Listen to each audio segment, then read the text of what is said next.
दूसरों की समस्याओं का आनंद लेना बंद कर दीजिए, क्योंकि कभी कभी भगवान आपको वही गिफ्ट में देते हैं जो करने में आपको आनंद आता है। एक बार की बात है, जंगल में एक शेरनी ने बच्चे को जन्म दिया। जन्म देने के तुरंत बाद शेरनी वहीं पर मर गई। थोड़ी देर बाद वहाँ भेड़ों का झुंड वहाँ से गुजर रहा था और वो शेर का बच्चा, जिसने अभी कुछ समय पूर्व ही इस दुनिया में जन्म लिया था, वो भी उन भेड़ों के झुंड में शामिल होकर उनके साथ चल दिया। अब वो शेरनी का बच्चा उन भेड़ों के साथ रहने लगा। जैसा वो भेड़ करती वैसे ही शेरनी का बच्चा भी करता, उन्हीं के साथ खेलता कूदता और खुद को भेड़ ही मानने लगा। वो कभी मांस नहीं खाता, बल्कि भेड़ों के साथ हरे घास पत्ते आदि खाता। उस शेर के बच्चे को अपने बारे में कुछ पता नहीं था, बस जैसे भेड़ करते वैसे ही वो शेर का बच्चा भी करता। उनकी तरह धीरे धीरे चलना, झुंड में चलना, उनकी तरह आवाज़ निकालना, सब कुछ उन्हीं की तरह करता, क्योंकि उसे ये पता ही नहीं था कि वो एक शेर है, वो इनसे अलग है, क्योंकि वो बचपन से ही उन भेड़ों के साथ रहने लगा था। धीरे धीरे समय बीतता गया और अब शेर का बच्चा एक यंग शेर बन गया। अब वो उन भेड़ों से बिल्कुल अलग दिख रहा था, लेकिन भेड़ों के साथ रहकर उसने कभी दहाड़ा नहीं। उसे पता ही नहीं था कि उसे दहाड़ना भी आता है।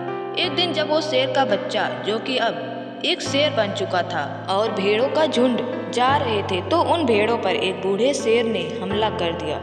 लेकिन जब उस बूढ़े शेर ने उस भेड़ों के झुंड में उस यंग शेर को देखा तो वो हैरान हो गया, क्योंकि आज तक उसने कभी ऐसा नहीं देखा कि भेड़ के साथ कोई शेर घूम रहा हो। तब उस बूढ़े शेर ने सोचा कि मैं इस यंग शेर से बात करता हूँ और उससे पूछूंगा कि ऐसा क्यों हो रहा है।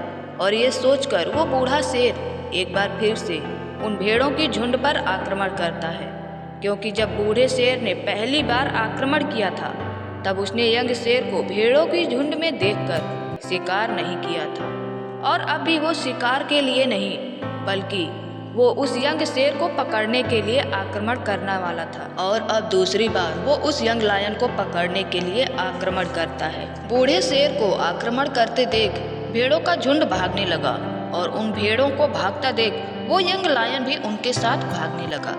लेकिन उस बूढ़े शेर ने यंग लायन को पकड़ लिया और यंग शेर से पूछा कि तुम मुझे देखकर भाग क्यों रहे हो। तब यंग लायन ने कहा, कृपया मुझे छोड़ दो, मैं एक साधारण सा भेड़ हूँ, मुझे जाने दो। वो बूढ़े शेर को देखकर बाकी जानवरों की भांति कांपने लगा। बूढ़ा शेर उसकी बातें सुनकर हैरान हो गया। वो सारी बात को तुरंत समझ गया, और तब बूढ़ा शेर उस यंग लायन को लेकर एक नदी के पास पहुंचा। लेकिन यंग लायन डरा हुआ था, वो वहां से भागने की कोशिश कर रहा था।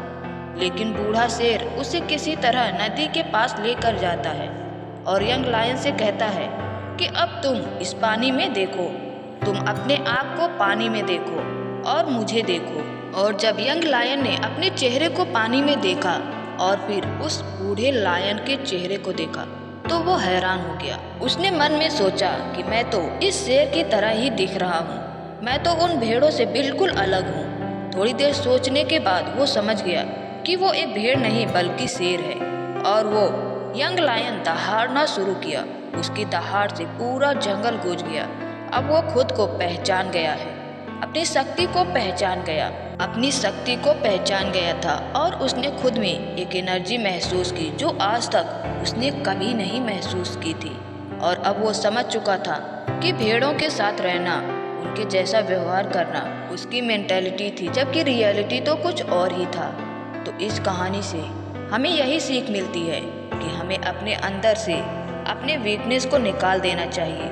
जो आपने खुद को झूठ बोलकर या दूसरे लोगों ने आपको झूठ बोलकर बना दिया है, आप भी उस शेर की तरह हो जो उन भेड़ों के बीच रहकर खुद को भेड़ समझने लगा था। आपके आसपास जो लोग होते हैं वो अक्सर आपको ये फील कराते रहते हैं कि आप कुछ नहीं कर सकते हैं, क्योंकि हम जिस माहौल में रहते हैं वैसा ही बनने का प्रयास करते हैं। लेकिन अगर आपको लाइफ में आगे बढ़ना है तो आपको भी अपने अंदर की ताकत को पहचानना होगा, अपने पावर को पहचानना होगा। और जिस दिन आपने ये कर लिया, जिस दिन आप उस शेर की तरह आप खुद की पावर को, खुद की एबिलिटी को पहचान गए, खुद को पहचान गए, उस दिन आपको दहाड़ने से कोई नहीं रोक सकता। कोई भी आपको आपके लक्ष्य से भटका नहीं सकता। कोई आपको सफल होने से नहीं रोक सकता।